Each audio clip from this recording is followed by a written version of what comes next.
Happy holidays, everyone. Here at the Chad and Cheese Podcast, we like to bring our fans holiday cheer. And in 2025, Joel and I had the opportunity to have discussions with people who are much smarter and more influential than we are. Believe that. And we wanted to pull all that together and see, some kind of highlights of those interviews.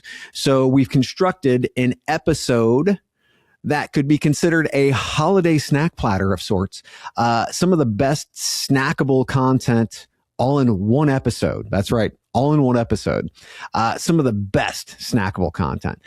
Fixing the candidate pipeline with Alla Mezhvinsky, VP of People at Glean, is the first snackable piece. Enjoy. And we're hearing a lot of horror stories. Lazy apply, deepfakes, job seekers getting pretty savvy around shotgunning, machine gunning their resume to companies. You have a lot of companies using Gem. You get a lot of applications. Are you guys seeing this? Is the hype real, and how are you fighting it? Or is it a lot of hot air? Yeah, I mean, the stat you mentioned, which I think is like double the applicants, we felt it. 2024, Instacart got 400,000 applicants. That was what was that? 400,000. 400,000 applicants in 1 year, and that was, I want to say, almost close to double from previous years. So, smaller recruiting teams, more applicants on the market. If you don't bridge that gap with some efficiencies in the process, unless you're able to hire large teams, which honestly still is inefficient. Like, you don't want your teams, even if they're large, to be inefficient. But one of the things that I think you guys do really well, on top of some of the things we've discussed, is that analytics and insights piece. And something that I've worked really hard over the last few years is making sure that not just I'm able to get data and deliver that to our leaders, to our hiring managers, but every recruiter is actually able to understand that data, utilize that data, be able to send quarterly, monthly business reviews to their managers proactively, so they're understanding what's happening in the pipeline. So I'll give you an example. We had a hiring manager that was saying, "Oh, it's taking too long to fill this rec. What's going on? We're not seeing too many candidates end up at the on-site stage." And for whatever reason, like it's so easy to say, "Well, recruiting is not doing something." Oh, of right. course, of course, right? It's always it's not the market. It's not your requirements. And there's no bad intent. It just if you're not getting candidates to the on-site, something's broken in the recruiting side. Yeah. And we had just started using Gem Insights, and so we were able to show the hiring manager like this funnel of like, here's how many applicants, here's how many we reviewed. Here's how many talked to the hiring manager. Yes. And then we saw this crazy drop-off rate at the on-site stage. And so from hiring manager to case study to on-site, there was this massive drop-off. And so it actually wasn't necessarily it wasn't happening at the recruiter stage. It was happening later down the process. And so, but unless you have that data and it doesn't live in spreadsheets, because it's really hard to visually make it appealing. Right. But being able to pull, exactly which chart I'm talking about. Yep. Being able to pull that and show that to the hiring managers and actually say, here's the stage, and let's dive into that stage.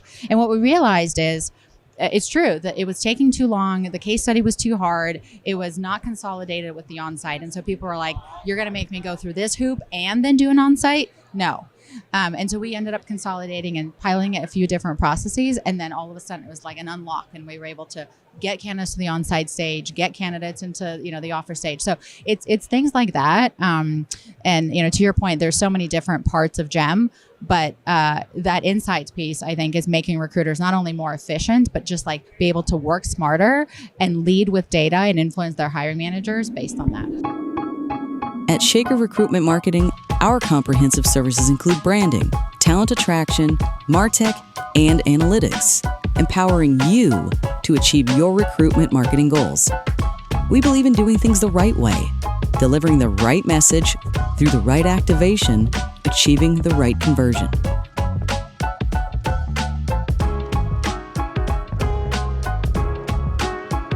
For us, business is deeply personal.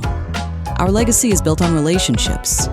Together with our people, clients, and partners, we've been shaping the world of talent for over 70 years.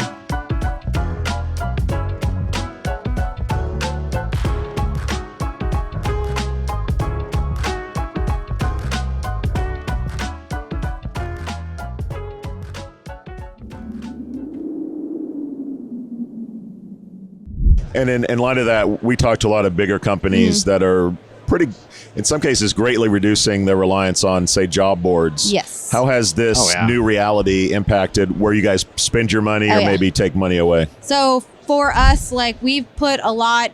So we launched a new employment brand a little over a year and a half ago. Organic traffic is king. I would say that we focus most of our efforts, honestly, on driving organic traffic, just because paid traffic is so freaking fucking whatever. Yeah. Chad and cheese, right? Yeah. You say that, expensive. Yeah. And so for us, like I think we talked about this the last time, like the SEO thing is a big thing. Paradox actually does a really great job with their career site and SEO and driving that. But organic traffic gets us the best quality candidates. They're the ones who stay the longest, and we're running right now about 60 to 70% organic traffic, which is really, really, really good. Yeah. But we also are Marriott. But it's a very big focus for us. When you say organic, are you actively on Google for jobs? No. Organic means like there are people out there that want to work for us, and so they're coming to our site Directly. Marriott.careers.com, and they're saying, I want to work here, and they're engaging with Olivia and finding a job. But it's all about awareness too. So we do a lot through like CRM campaigns and silver medalist candidates, and like the second we've got a housekeeping job open, we retarget the folks that just applied In your database already. In our database, yeah. Because you've already paid for them. Yeah. We don't buy or subscribe to an external database. We don't need to. We've got 10 million candidates on our own.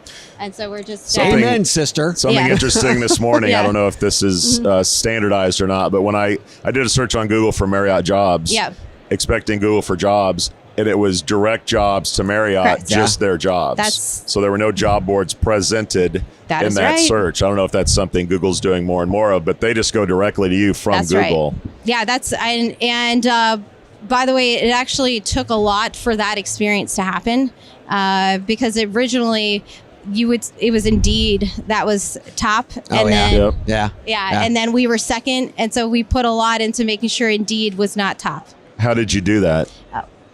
We worked with Paradox and actually did a lot of work on trying to see what was taking away our SEO. And also with Indeed, we do partner with them. We have to, right? They're the 800-pound gorilla. But we've started to pull back on sponsorship quite significantly so that it actually does help our organic SEO so that we don't have as much competing, right?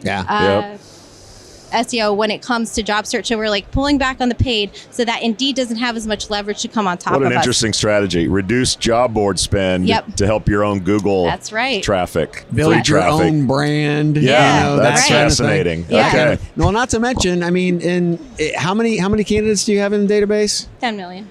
10 million. So again, you've already paid for those, and there's so many companies that are literally, as soon as a job opens, they just spray it out to the Indeeds and the ZipRecruiters and whatnot, and they pay for the same candidates over and over and over and over, same once. Yeah, and they're probably bad quality because there's a reason why you didn't hire them in the first place. See? Yeah. So, but I mean, it's and we've talked to companies about retargeting, and Matt Lavery at UPS. They had to do 150,000 hires, 15,000 hires in 6 weeks, and 30,000 of those were ones that they retargeted. Yeah. So they didn't have to spend money to get 30,000 of those, and that was like version 1. He's like, it's going to get bigger and better, and we're hearing the same thing from companies like companies using Paradox and Gem and Fountain, and it's like that seems to be the big cycle where it's like, look, we know what we have. We finally know what we have, and we're going to use it. Do you feel the industry is kind of like moving that way quickly? Yeah, I do.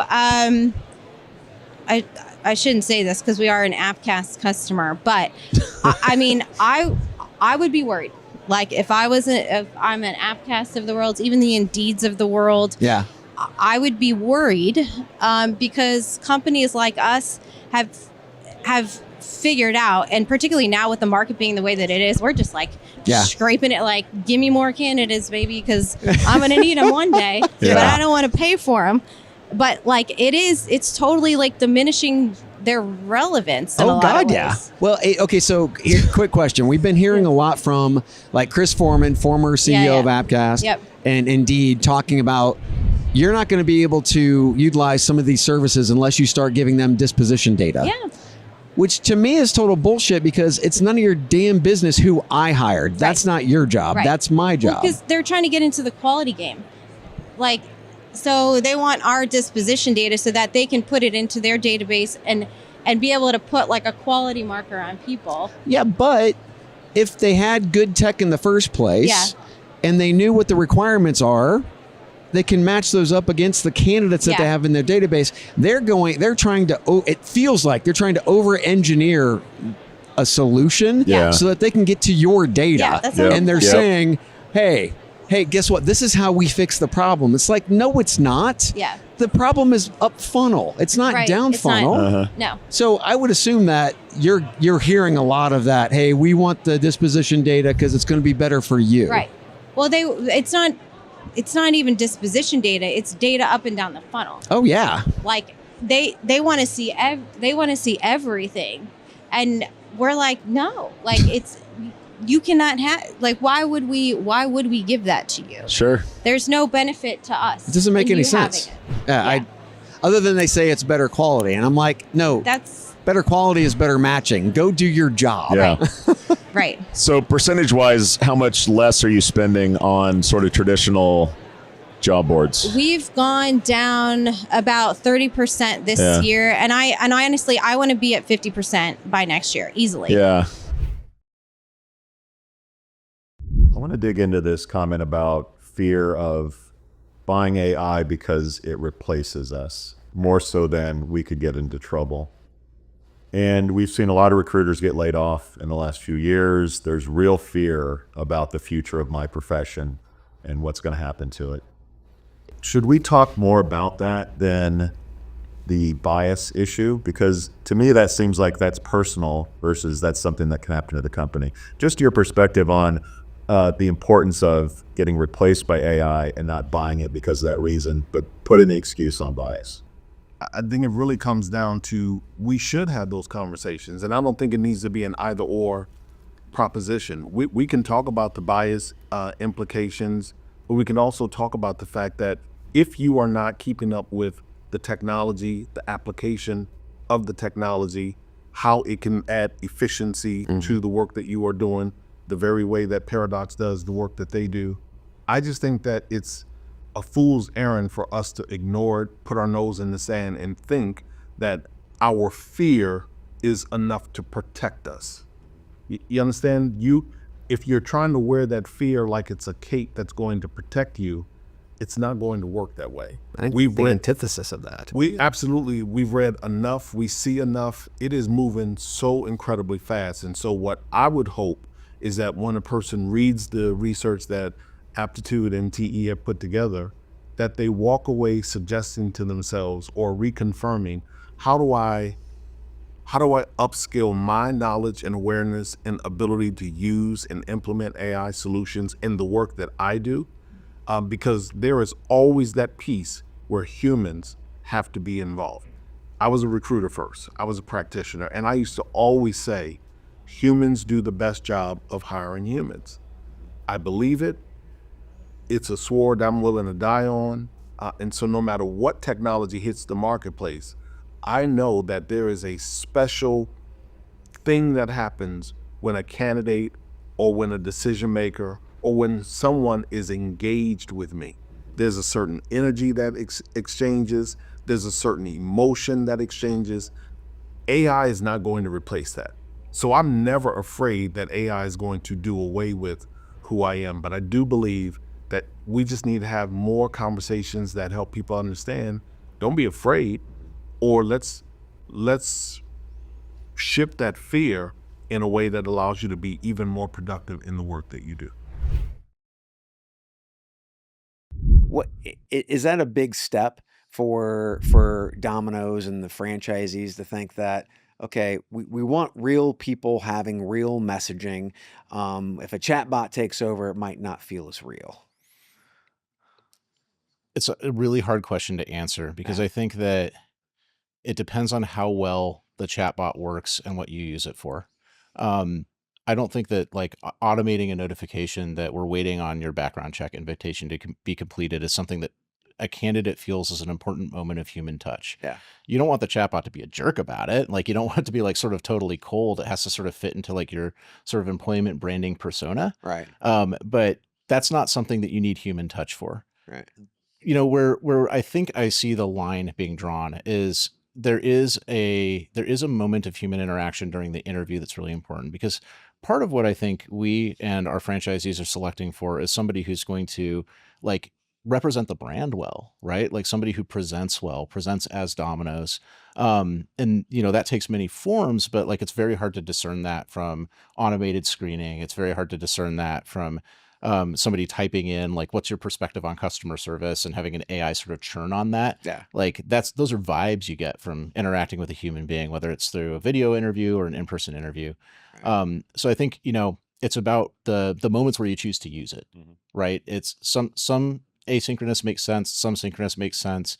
It just depends on like the sort of feel you're trying to create for your brand and how you drive selection based on that.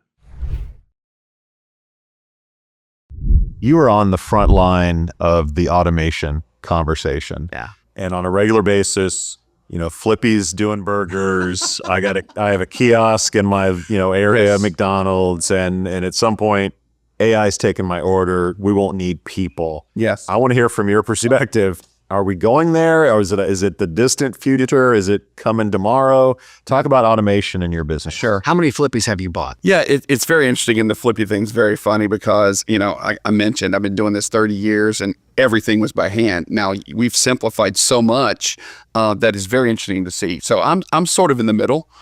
We do have AI in our drive-thrus. It's in approximately 80% of our corporate stores, and I think about 50% of franchisees have it. So it's really helpful for those times that someone calls out because she never misses work. So that's beautiful. And it's a learning. You know, there's ways when they get an order wrong, we can hit a button on the headset and say, no, they said a Big Buford with no cheese, and they learned. So we're already on the front end. I do think you're not going to replace the frontline workers all the way. I don't think it's the same as building cars, you know, where it's lines and ratcheting and different things. I think you're going to need the people. The reason we didn't have 100% adoption on AI in the drive-thru is because franchisees felt, no, I want my cashier taking that. I don't want to lose that person-to-person greeting. I want them to hear the smile through the speaker. So that was a big thing. The landscape has changed so much. It used to be, if it ain't broke, don't fix it. Today it's, if it ain't broke, break it. Yeah. And that's exactly what you're doing with smart recruiters right now. You are meeting the market because the old style ATS needs to change. Yeah. Yeah. What made you do that? I mean, everybody looking at it's like, yeah, no, I get it. But that you took time to actually come to that decision. What led to that? Yeah. Well, I'm a product leader. Yeah. I spent my entire career building applicant tracking systems.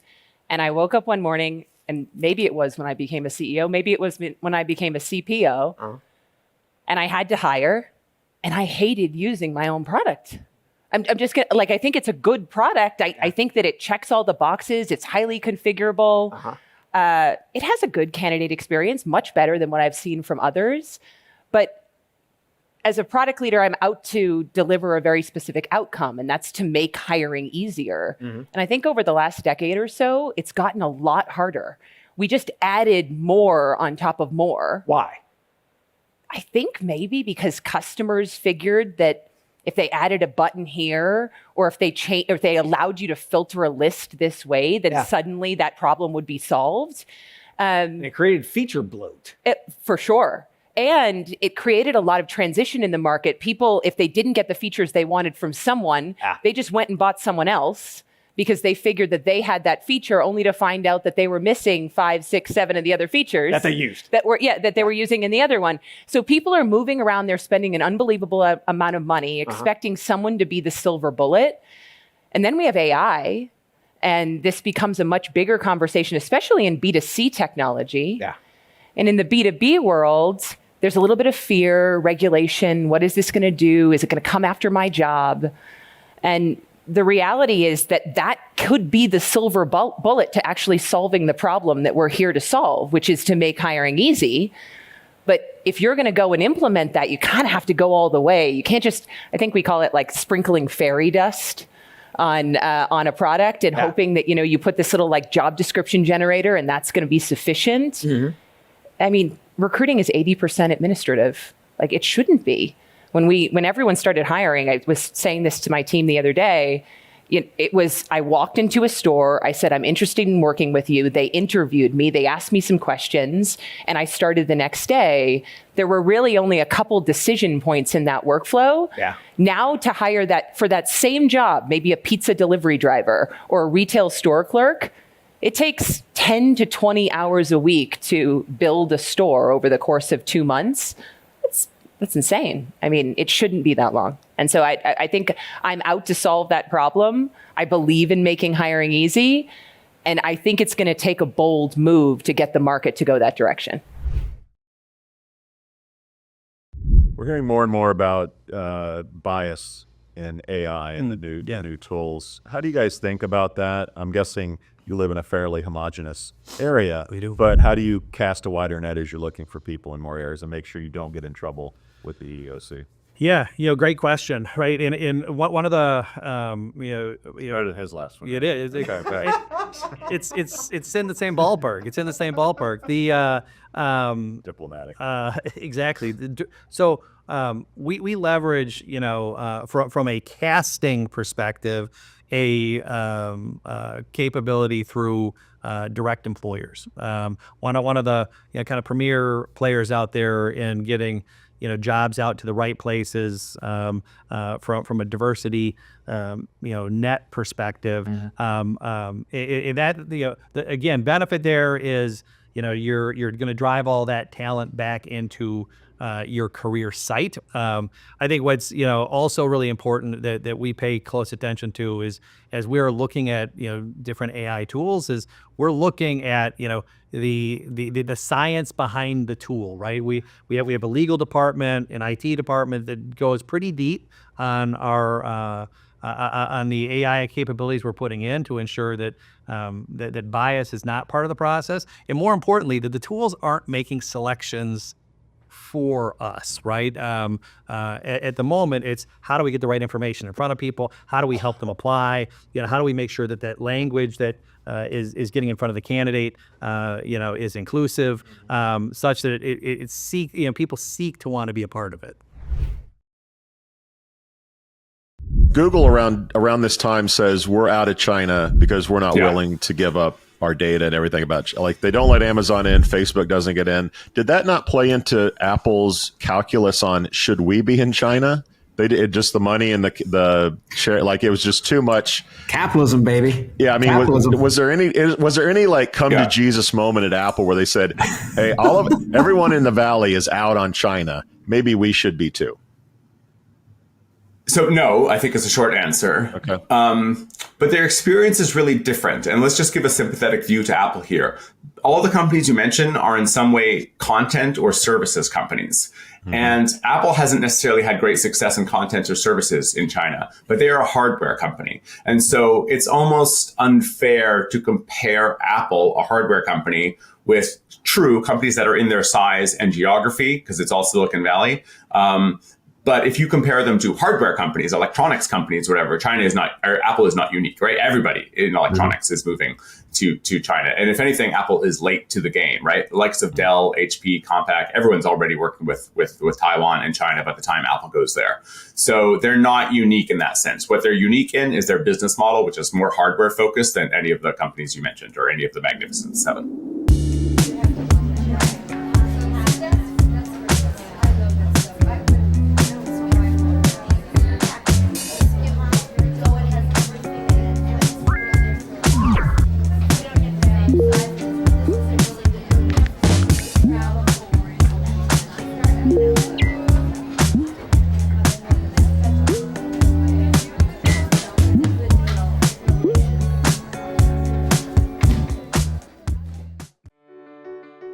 So you posted a new job ad. Now you can sit back and wait for the applications to roll in, right? That's why we built JobPixel.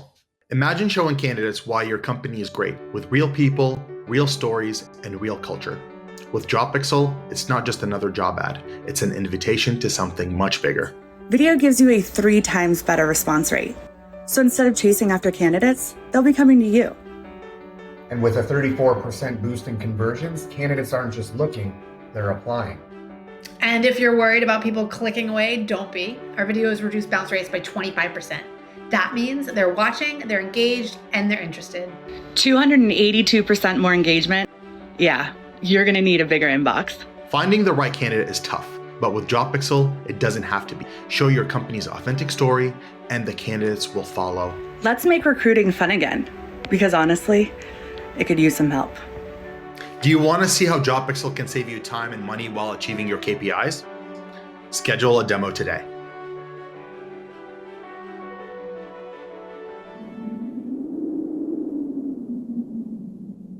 Laura, you mentioned the human element of actually looking at a LinkedIn profile. How much of yours is human versus you're relying on the tech to weed people out? So right now, it's a combination. I would say we had Caveat Engine, and again, I'm 2 weeks into my new role, so I don't have that inbound functionality today because we started with outbound. And so now I'm feeling the real pain of like, oh God, I felt like I had solved this problem because we were catching so much through Covey at that top of funnel, which was amazing. We were still relying on, like, the team then had the sophistication to know, like, something feels off about this interview, so they're going to go just double check on it, and then we relay that information back to our partners so that tool gets stronger. But now not having it, it's like 100% of the team is doing it, so it's a problem that, like, we essentially need to implement that tool as soon as possible because it's like we're, 100% of it is relying on the recruiters who don't have the sophistication. When I got through the front door, they were actually telling me that they were asking candidates to show them their ID in the interview. Wow. So I was like, please stop doing that immediately. But like they didn't know what else to do, right? I don't fault them for that. They felt like they were putting the business at risk, sort of similarly to what you were saying. Like we're a compliance organization, so we have access to all of these motor vehicle records, all of these compliance forms, background checks, drug screening, the whole shebang. So like we have very sensitive data in our platform. And the recruiters, I think, just like they're well-intentioned with trying to be the gatekeeper, but it's just really difficult to do. And when we ran into it at Engine, we called the team at Covey and basically said, like, we need your partnership to help us solve this problem. Yeah.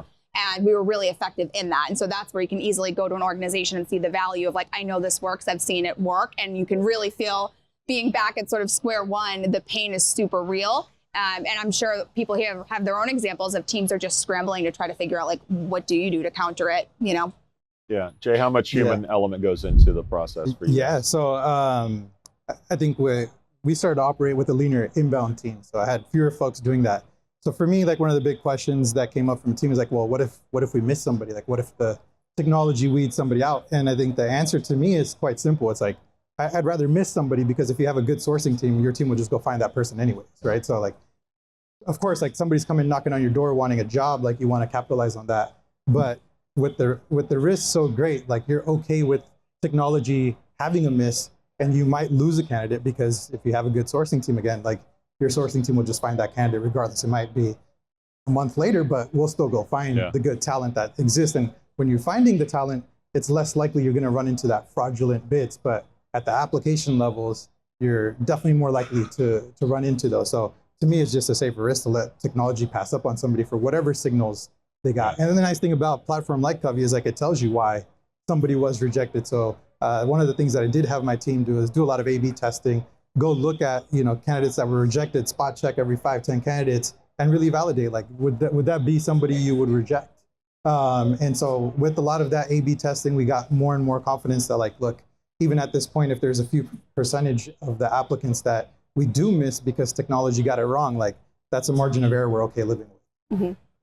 I think for us, especially because working in blockchain and crypto being such a nascent field, not all of the engineering resumes are gonna kind of mirror what a successful resume may have looked like 10, 15 years ago, right? Especially if they're working in certain languages like Rust, new things like that. And so we were often seeing less than a 1/10% actually make it through, but that 1/10% that was making it through superstars in the industry, and they're not floating on a LinkedIn. They may be on like Twitter X or like a Clubhouse, right? And so they're finding their way into our applicant pool. So we have to find them. And by the time our team is full cycle, we're 6 people, and so when I started noticing, we're spending probably 4 to 6 hours a week on inbound just to make sure we're not losing those people, right? That's when we're like, all right, we need a tool that we can train, cross-collaborate on, and can kind of compound our learnings. And for us, that was Covey. And so I think probably within the first 3 weeks, we trimmed down our inbound close to 80%, right? So, and then especially like once we added, and that was over, so to give an example, like we're getting about 8,000 applicants a week with just 5 job slots. Now that we have like 20 job slots, and we're getting over 20,000 plus a month. Wow. And we don't have a lot of evergreen roles. They're very niche openings. And so we really want to get to those as much as we can. Of course, we're going to do the sourcing end of it, but now it's actually giving us back the time to source more properly. And honestly, we want to spend as much time in person with the candidates as possible. And so I think that's the biggest win for us, is getting the time back with the candidates. What problem made you move into the direction of technology? Yeah, I just wanted to take care of the people that worked for us and the people that wanted to work for us. And I knew we needed a better way to do that. And I went searching all around for the best places to have that done. And, we wound up going with Paradox, rose to the top. So 2 years ago you started. What did you walk into? What kind of processes, what antiquated system did you come into? Paper applications. And talk about this. How did you sell it to the higher ups that these are investments we're going to make, and here's why we're making them? It was just clunky. I think there were literally 18, 19 steps a candidate had to take to get, and we just knew that wasn't part of the future. It's not what the candidates do now. I'm on my phone. I want it to go fast, and we're competing for those people. And if we're going to be competitive in the space, we had to have a way to do that. And that's, the pitch to leadership was, there's a better way to do this. There's a more efficient way to do this. And it's not, as a matter of fact, it's not going to cost us anymore. It's going to cost us less because we're less reliant on sponsored ads, things of that nature. I want to dig into the numbers for a second. Talk about the improvement from going to the old system to the new system. What did you see? Sure. We've been live not quite a year now in Paradox, and we've already seen a 38% reduction in turnover on our hourly roles. We call them guest specialists, our team members. Seen a 38% reduction in that already. So we're quite happy with the product. A lot of that we attribute to, again, we talked about targeting who we were looking for. We attribute that to the assessments that you can maximize Paradox with, the Tradeify assessments. It just gives our managers a better way to find out who's a good fit for the organization. So our dollars we have to fight for, right? We in recruiting are seen from the finance folks as a cost center. Now, all of you are incredibly intelligent, and I'm sure you're doing a wonderful job of translating hires into revenue, and you can cost a vacancy and all that, where you can start to prove that you are a profit center, but that takes time. And so say that again, because I don't know that everybody's focusing on that aspect. Yeah. Because we've been seen as a cost center for far too damn long.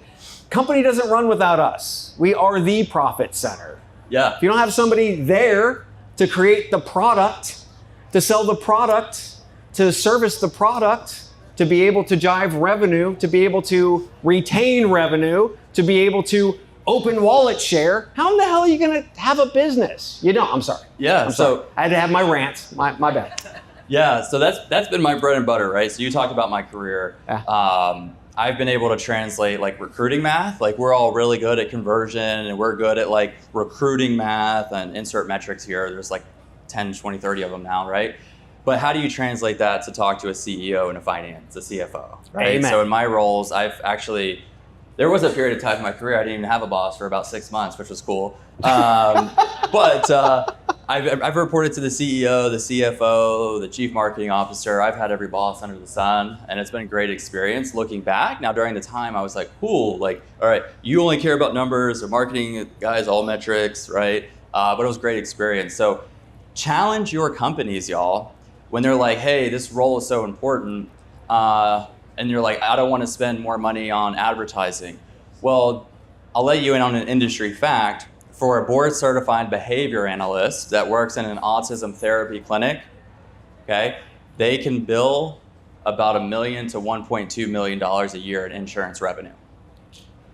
So do you think spending 10 grand to get a quality hire, doing something out of the box, like sending them like Silicon Valley swag bags and like just doing stuff out of the ordinary, I think I would spend 10K to make 1.2, right? So that's how we've been able to buy these fun tools, but we have to paint that story and we have to be able to articulate the why into their terms. My CFO does not care about recruiting metrics. No. And they never have. Like, and they never have. My CEO doesn't care. And that's they okay. never have. So it's my job to manage up and translate it from recruiting math to finance math. And that's been really helpful. Done. I think we'll cover speed and hiring. Did somebody say speed? Then buckle up, boys. You're about to learn how to hire fast. Who is that? Vetty Betty. From Vetty, the hiring acceleration platform. Come on, man, keep up. What's up, Betty? Hey, Chad. Vetty makes high compliance hiring easy. Background checks, licensing verifications, and health screenings, all in one place. Real-time updates, no red tape, and no delays. Hiring managers can move fast, stay smooth, and close the deal. So they just sit back and watch. Hell, I could watch this all day. That's right. Relax, enjoy the view, and don't lose the hire. It's that simple. With Vetty, it's all taken care of before they can even catch their breath. Best lesson ever. Class dismissed, boys. Vetty. Hiring as it should be. Visit vetty.co to learn more. So for companies, especially that have been piloting, that you've been talking about, they're probably going to pilot a chunk, a task, a specific task that takes a lot of time, and it demonstrates to the C-suite, hey, look, we're making big progress, but we've only done this, right? What is that task that you guys are seeing right now for these teams? You know what it is? It's got to be something boring. Scheduling. Yes. Scheduling, which by the way drives me crazy because I'm like, is this seriously the biggest problem we have? But honestly, it is the thing that people get most excited about solving because it takes time. It sucks. It sucks. It is horribly complicated. I got too many calendars, etc. Yeah. And I think this is a great example of approaching the problem differently. So scheduling is the issue. And for most people, it is because it is an efficiency problem. It's complicated and it's hard to do just to get calendars to mesh up and etc. Right? Yeah. We actually took a second lens onto it and said, but okay, let's assume I can solve that because theoretically we can, and we're already solving that, right? What then becomes the next root problem? The next root problem that AI actually helps us solve is who should be interviewing? How do I determine based on the role that I'm leveraging or looking for, or based on the type of individuals that I'm looking to interview? And maybe that differs for each role depending on the applicant, et cetera, who the best person is to pull into that interview cycle. How many times do we have people sitting there trying to figure out who should be on the interview team? What are the questions they should be asking? How do I then assess the information they brought in some sort of simplified way so that everybody has a even playing card to look at? Those are problems AI can now solve. So scheduling is the root issue, but we can actually go at it deeper now and provide intelligence and insights that allows it to be an even better process. To me, that's the exciting piece. On the ROI side of the house, there are many different points, it seems like, of light that you can start to pull instead of soft savings. You can start to demonstrate perspective, hard impact on bottom line. Is that something that, I mean, you're trying to formulate to be able to not just time means something, but generally it also means something with regard to getting somebody in a seat faster, because that seat that has nobody in it, there's no productivity.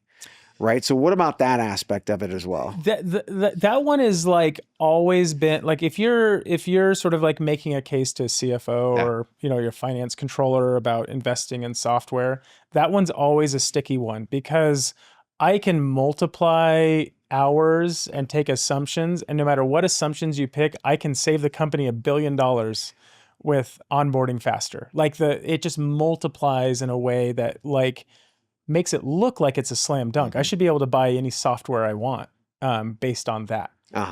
Doesn't work that way. It doesn't work that way. It's hard because cost avoidance isn't nearly as powerful as cost reduction. Yeah. And the way onboarding, like that time to productivity often gets sort of accounted for is more like a cost avoidance. Like I brought somebody on and they were less productive and I avoided that lack of productivity. So it's a tough thing you can do it and people do that successfully often, but you really do have to look at like reducing software costs, like overall. I do see like as platforms have gotten more mature over the last 10 years, really the HR tech space has consolidated in a type of way, not really around specific vendors, but around like bundles of capability. Features, like, yeah. Features They're are all looking like each other. Yeah, like, can I name names? Sure. Of course. I mean, like if you told me 7 years ago that Paradox, HireVue, and Phenom would basically all have the same features, I would have like laughed you out of the room. I would not have couldn't have conceived of a world where they would like. But it's convergence though, right? Yeah, they're kind of converging on a similar thing. Yeah. I think with these agents that are coming out now, I think what you're going to start seeing is more companies sort of finding a happy medium between best in breed and enterprise, where you've got a good foundation that's enterprise centric. And then you've got overlays or plugins that are best in breed where they're going to make the most strategic difference. Talk about the quality. Did it stay the same, improve, or get worse? No, it's that's what I mean by the conversion to hire has improved from both sources because of not only the re-engagement that you're getting from someone like Dalia, but where we're able to now sit down and really see what's happening inside of Indeed and kind of put the pressure on them to be like, if you want our money, the matching has to continuously get better. How you're working through us with, how we actually structure our jobs and how you're receiving them and how they're being, the visibility that you're giving to them. If you want to keep getting money for sponsorship like that, we need to see candidate quality improve because we no longer have a volume challenge. 3 years ago, it was like volume is the problem. Now we're in the complete opposite end where we're focused on volume optimization, quality, all those things. So the quality has gotten better, not only from the re-engagement strategy, but it's forced Indeed to be like, we've got to get better with quality too. So they can't just look at us and be like, well, we already are getting your money, so what do we care? Yeah. If they want their money, they got to work for it. I'm surprised they're returning your calls if you're spending $1.5 million less on their product. No, I would say that they're very motivated. Yes, okay, right. yes. Well, that's it, kids. Happy holidays, and we will see you on the other side. Thank you so much for listening. Tell your family, tell your friends, tell all your peers, tell your LinkedIn, tell whatever. Come and check out a little Chad and Cheese. So wash out. Thank you for listening to, what's it called? A podcast. The Chad, the Cheese. Brilliant. They talk about recruiting. They talk about technology. But most of all, they talk about nothing. Just a lot of shout outs of people you don't even know. And yet you're listening. It's incredible. And not one word about cheese. Not one. Cheddar, blue, nacho, pepper jack, Swiss. So many cheeses and not one word. So weird.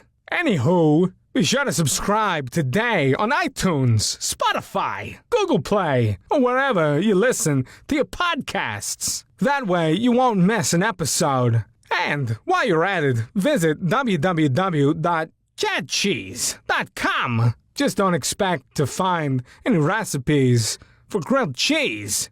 It's so weird. We out!